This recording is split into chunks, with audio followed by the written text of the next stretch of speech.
we look at all the nominees and give them a bit of a rating based on commitment and impact and collaboration, mentorship, and innovation.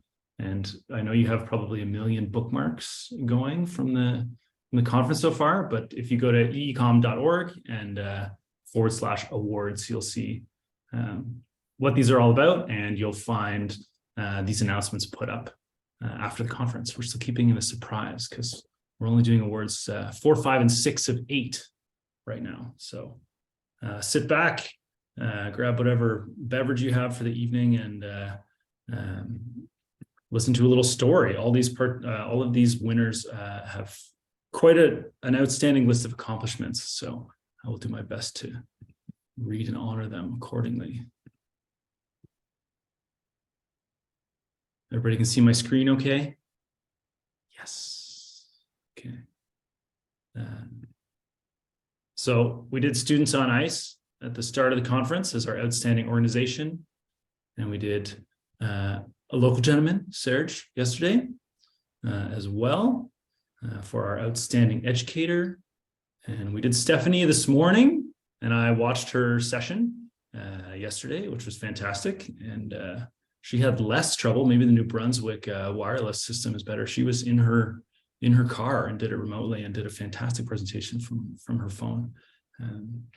She's great. So refer to that as well. And now we have our early childhood outstanding educator, which is Erin Pate.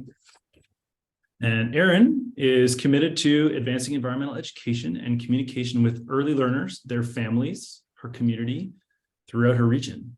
The curriculum of Erin's Early Childhood Education Center is emergent and strives to nurture wonder, exploration, expression, and autonomy. Erin emphasizes supporting and encouraging self-care, self-reliance, and self-regulation in children, primarily outdoors. Erin's program fosters nature connection and offers ample time for problem-solving, reflection, and encouragement. Erin and her team co-create exemplary intentional learning communities, rich with discovery of the human and more than human world. Love that little Anthony Weston connection in there. Free play, age-appropriate tools, care of their center, themselves, and the environment, as well as the development of an authentic connection between caregivers and children, all serve to support a foundation for the development of self-awareness and awareness of place on our planet. Learning occurs as children engage in solving genuine problems and conflicts. The aim of Erin's program is to create competence in children based on the belief that it is in the first 5 years of life that children form most of their attitudes about self and learning. She seeks to co-create with children a culture of respect, responsibility, resourcefulness, and pride. Erin models gratitude, respect, and appropriate behaviors in caring for self, others, and the earth. And she provides a safe and healthy educative environment, rich in sensory experiences, meaningful relationships. She cultivates that through presence, patience, and observation. So a huge shout out and thank you to Erin for setting up our youngest generation of future environmental champions with all the foundational skills and attitudes that they need.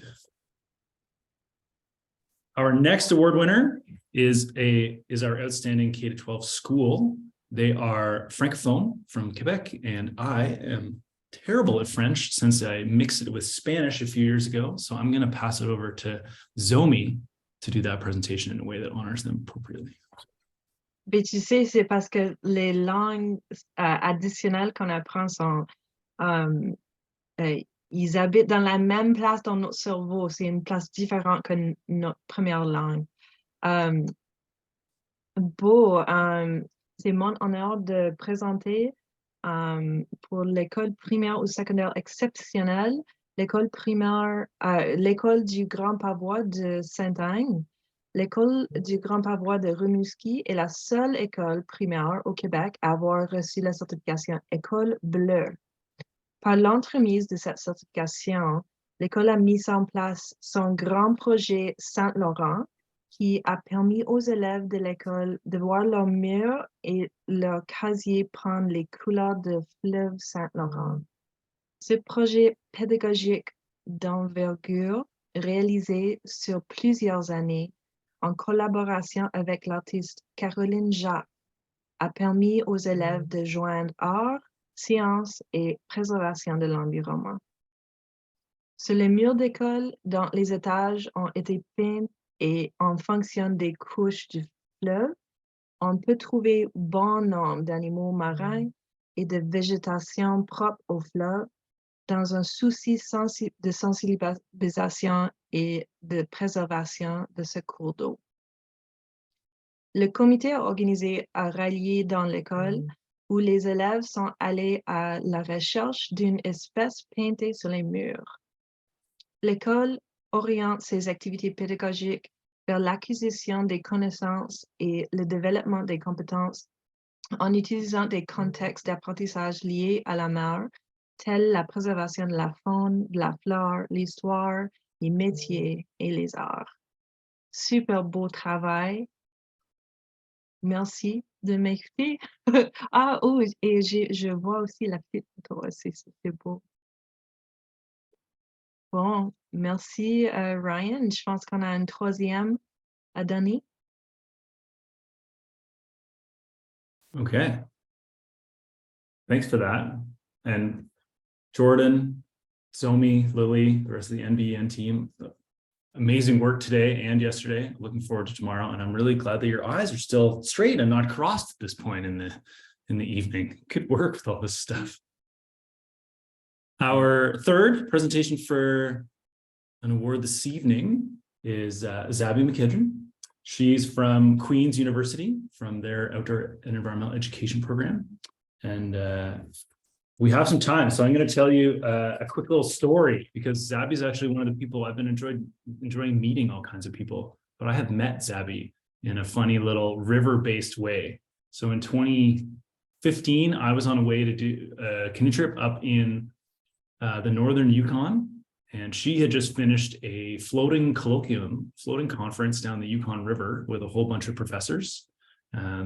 So Zabby was there, and one of her students, Peter, was on my trip, and our Lakehead professor, Bob Chickling, was there, who was my student, or my professor rather, and there was another professor there from McMaster, who was a professor of another person on the trip. So we all got to meet, and then worlds collided, and we went on our respective river journeys, and off we went.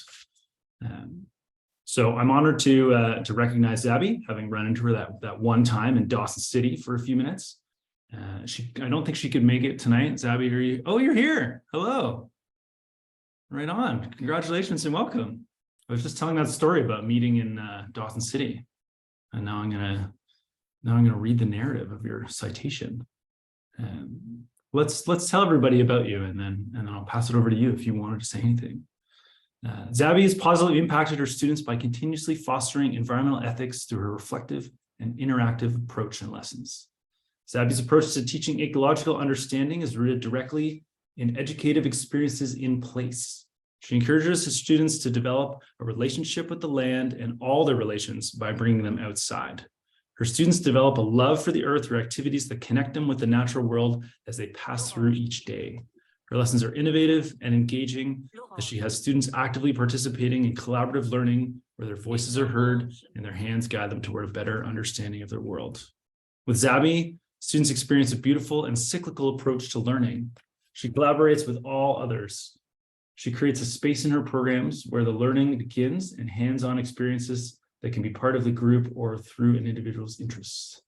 This could be as varied as crafting using natural materials, designing natural learning spaces in school grounds, or backcountry trip.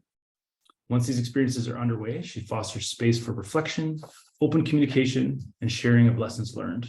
Students are then empowered to take their learning from these rich experiences to develop and integrate it into their own teaching practices, where the cycle of environmental education is nicely continued.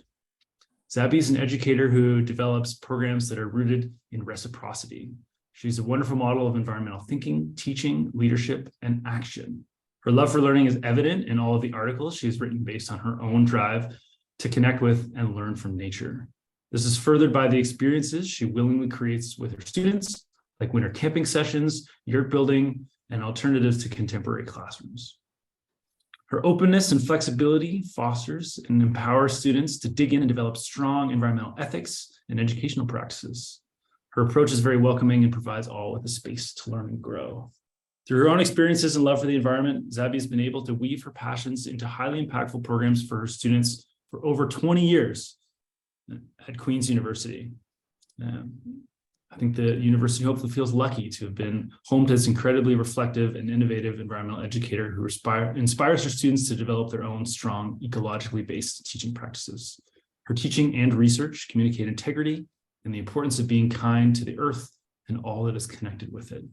Thank you, Zabby, for all that you do.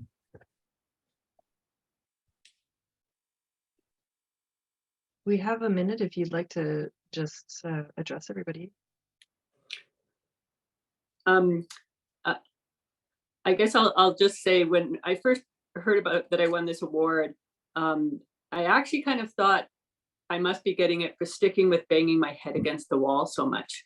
Sometimes it's not easy to get people outside in a natural environment when you're living in a city. You teach at a big campus, a university. But when I thought about it, when I think of all the students I have met, have somehow influenced by helping them to get outside and in supporting their own work, and then hearing what wonderful, amazing things they have gone off and done. Many of them, present at conferences like EECOM.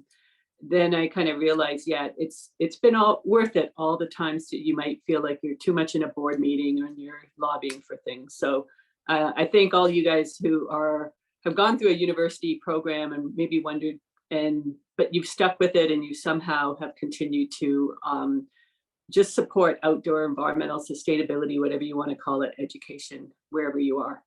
Keep up the good work. Thanks, Abby, and thanks for taking the time to tag in and join. That's it for now. We're going to present awards 7 and 8 tomorrow, and we're going to leave you in suspense about that. But that's our outstanding post-secondary institution and our outstanding youth leader as well. So stay tuned for those. Now on to our evening keynote, I think. Zomi? Jordan?